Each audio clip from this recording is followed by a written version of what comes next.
Hey YouTube, how are we doing? It has been a little while, purely because the weather's been a bit rubbish and I've also just had my first dose of COVID, but we are all good now.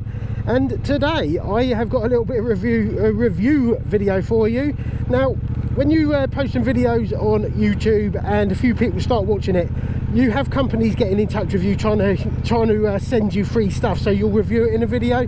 Now, I've got no interest in tent pegs or washing lines and that kind of thing, but I did receive an email from a company called Aoocci, who have got this Carplay satellite navigation computer set up. And they asked me if I would do a video, you know, I entertained the idea, but I did mention that I would do a no BS review because I'm not a hoodwinker. So they have agreed to send me this unit on that basis. So fair play to Aoocci for sending me the C6 Pro. Let's take a closer look at this. Okay, so let's delve into a little bit about this Aoocci C6 Pro and tell you some of its features. It does have a full touchscreen 6-inch display there, which is nice and responsive. Excellent. You can see it's got very little in the way of lag, which is nice. Very nice. I hate anything when you get it and it's got a little bit of lag. It's awful. We've also got Apple Carplay, so you can have all of your tunes off of your iPhone, which you can play through your Bluetooth intercom and speaker system in your helmet. The same thing again with the Android Auto just there. Now, this all connects to your phone via Bluetooth, which is all very handy, and it auto connects. So when you've not used it, next time you go to use it, it will auto connect onto your phone, which is brilliant, because I can't stand all that faff when you have to keep reconnecting stuff.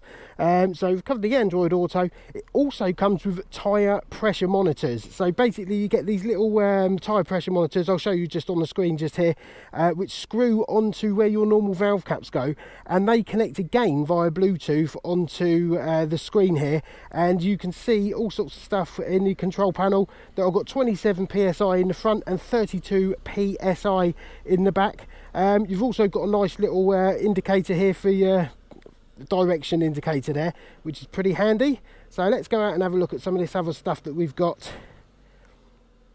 Okay, the unit itself is waterproof to IPX67 standard, which basically gives you some waterproofing from the rain and also protection from dust and stuff like that. On the Aoocci website, it actually goes into it and says that you could use it either in the desert or in the ice and all that kind of stuff, and in the rain, absolutely no problem at all. You've also got this nice little sun visor here, which is great for keeping a little bit of protection from the sun. On my previous bike, the CB125F, I had awful issues, even with the screen on the dash of the bike, where I couldn't see anything. It was just at the wrong angle, and the sun reflecting off it was just awful. But this goes a long way towards stopping that kind of thing, and definitely stops the dazzle. So another nice thing about this unit is it actually also comes with a Bluetooth remote control, which you can fix on a bracket to your sort of brake lever and stuff. It just goes behind one of these bolts just here for easy access. I haven't fitted it because it's all close enough to my hand anyway that I don't need it. But it's always very nice to have something a little bit like that, just for ease of access, and particularly at speed, you wouldn't really want to be taking your hand off the bar like so. So you can just press a couple of buttons up here and you can use the full functions of the device via the Bluetooth remote. So another great feature of this bike, it has got dual 1080p dash cams. So you can basically, just if you press this button just here, I can see you've got a little, I'll show you a little picture of where I've got the camera mounted just on the front. Basically this is recording on a loop, and you've got the choice, you can have it record in the front and the rear.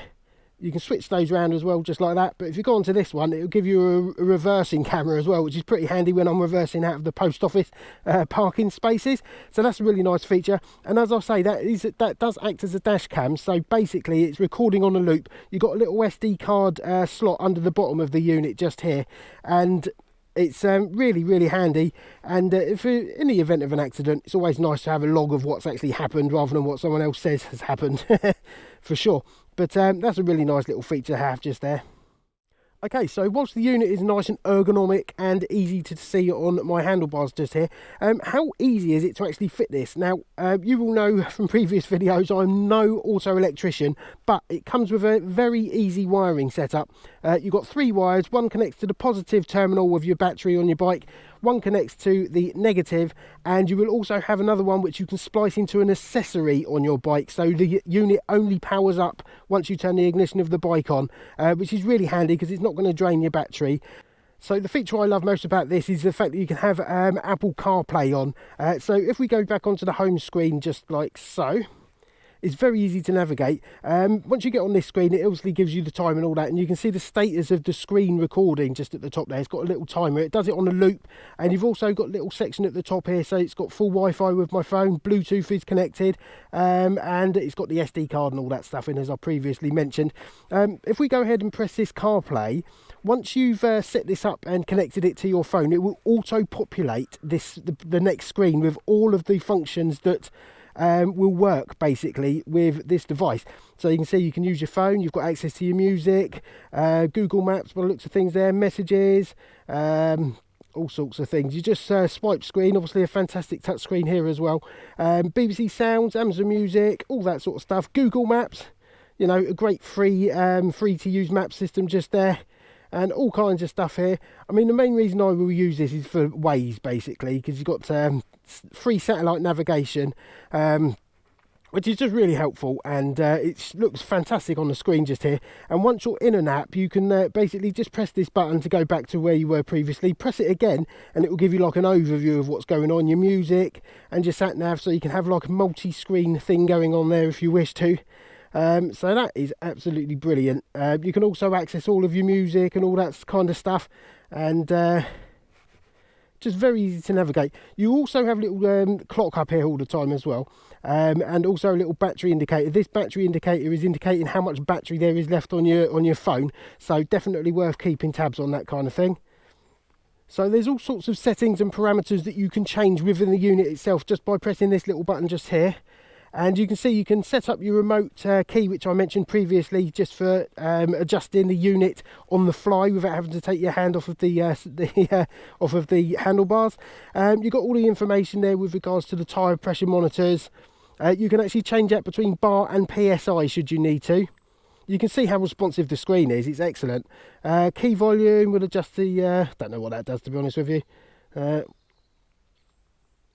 You can adjust the brightness like so. Excellent. I always have it nice and bright because I find it's easier to see. The volume, this will be the volume in your headphones, I believe. I don't actually use any headphones in my helmet, so I can't use this function, but it's definitely handy. You know, if a bit of music comes on that's a little bit too loud, you can definitely adjust that there, so that's handy. And this will take us to the main menu again. Another nice thing about this, if you don't wish to, you know, have on the screen or your sat nav, or you don't need it or anything like that at all, if you press this little button on the front screen just here, it brings up a panel. So effectively, it brings up your dashboard for the bike. As I say, you've got a direction monitor just here, also your speed, and it also gives you a nice function there with your tyre pressure monitors as well. My one little gripe with this is it only displays the speed in kilometres an hour, which is a bit annoying really for the UK market because we use miles per hour, but I have been reliably informed that this is due to be changed and looked at in a future firmware update, which is brilliant. But for me, not a problem, because all I need to do anyway is just go onto my Waze, which has a speed, you know, a miles per hour counter on it anyway when the vehicle's moving. Fitting wise, you've got this great little clamp just here. It is pretty versatile with fitting. One thing I will say, if I was fitting this onto my old Honda, which has got much more in the way of real estate on the bars, I could definitely fit this in a much nicer position than I have here, because at the moment it's blocking you know, my speedo slightly. I don't really need to see that. I've got the speed on the screen just here anyway, but it's nice to be able to see if I've left my indicator on or anything like that. So that would be nice if they can basically, if they could make this a little bit more adjustable, because it's basically, that's where it is, and it needs to fit somewhere where that fits. So that's definitely something that could be improved on a future model. Yeah, other than that, it's in a great position for me to see at the moment. So with regards to the driver recording, this is basically the dash cams, and you can basically go into the settings and you can adjust how long the loop recording is and all that kind of stuff. It's also got a G sensor, which would be quite handy in the event of a crash, but you can also go in and change all the resolution and all that kind of stuff. You've got the option of 1080p or 720p. I don't know why you'd want to have 720 if you can have 1080, probably for a smaller file size with your video recordings, but I'd rather it was crisp, so we'll stick with that. The loop setting, you can adjust it for 1 minute, 3 minutes, 5 minutes. I think 5 minutes is more beneficial there, so we'll definitely stick with that one. And you're going to change all the stuff like the date watermark on. That's probably for the video, so it will put the date and time watermark on the video for you. Another nice thing, when I was fitting this, you basically have to fit the unit itself onto the bracket that mounts onto these handlebars, and it's got nice little rubber bungs to provide some vibration, so it does move about a little bit. That is by design, basically to give you a little bit of anti-vibration in the bracket, because we all know that vibration will not do your electronics any good whatsoever. So good work, Aoocci. So also from this camera screen just here, it is possible for you to watch back previous videos. So you can go through all of the different videos that it's shot and saved onto the SD card, which is just under this little unit just here. And basically you can go back through and watch what's been going on the camera. There won't be much action here because I'm just sat on the bike in a car park. But also, you can also connect this up through to the Aoocci app on your phone, and you can also view playback of the videos on your phone as well, which is excellent.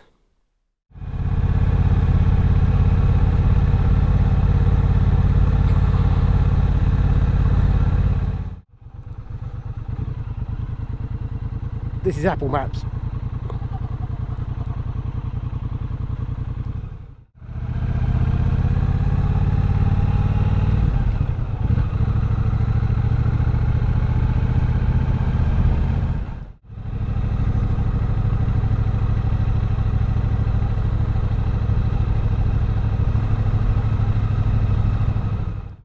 Okay, so we've seen what the Aoocci C6 Pro unit can do and how it can help you on your bike. So if you do fancy grabbing one, use the link in the description and also add the discount code 2WheelsTommy and you can get 22% off the website price. The link and all the stuff is in the description, so do check it out. But yeah, overall, a nice bit of kit. A couple of little gripes with the miles per hour unit, and also the bracket could be a little bit more versatile, but if you've got more real estate on your handlebars you could definitely work around that. So do go and check them out. Thank you very much, Aoocci, for sending me the product, and yeah, all good. So thank you very much for watching. I will be back with more next time, but in the meantime be sure to hit subscribe. There's a button in the bottom corner, and also give us a like as well, because I like it when you do that. So thank you very much for watching. I will catch you later.